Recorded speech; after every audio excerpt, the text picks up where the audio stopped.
میں نے ابھی قرآن کریم کی ایک آیت کا چھوٹا سا جملہ تلاوت کیا ہے، جس میں اللہ تبارک و تعالی نے یہ ارشاد فرمایا کہ خشکی میں اور سمندر میں، یعنی پوری دنیا میں فساد پھیلا ہے لوگوں کے اپنے اعمال کی وجہ سے۔ یعنی جب کبھی کوئی عالمگیر پریشانی لاحق ہوتی ہے یا فساد پھیلتا ہے تو وہ در حقیقت خود انسانوں کے اپنی لفظ ہے کمائی سے ہوتا ہے، یعنی اپنے ان کے کرتوتوں کی وجہ سے ہوتا ہے، اپنے ان کے اعمال کی وجہ سے ہوتا ہے۔ اور آگے یہ بھی فرمایا کہ لیذیقہم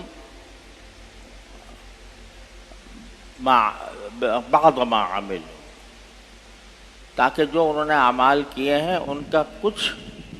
مزہ ان کو دنیا میں چکھا دیں۔ یعنی جو اعمال خراب کیے ہوئے ہیں ان کا مکمل مزہ تو نہیں چکھا سکتے، ہم اس دنیا میں نہیں چکھاتے، یعنی جس عذاب کے وہ مستحق ہوتے ہیں وہ پورا کا پورا عذاب تو ان کے اوپر نازل نہیں کیا جاتا،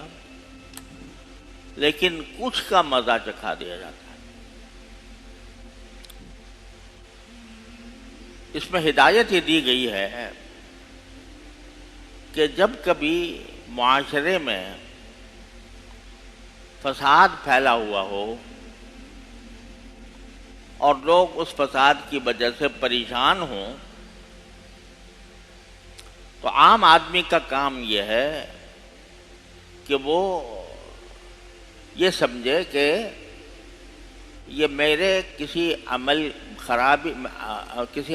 کی خرابی کی وجہ سے ہو رہا ہے۔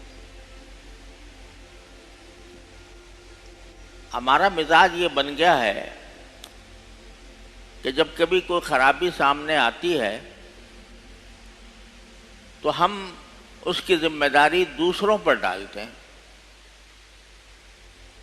فلاں نے یہ کر دیا لہذا فلاں نے یہ کر دیا، اس کی وجہ سے ہم یہ مصیبت میں مبتلا ہو گئے۔ لیکن کبھی یہ خیال نہیں آتا کہ خود میری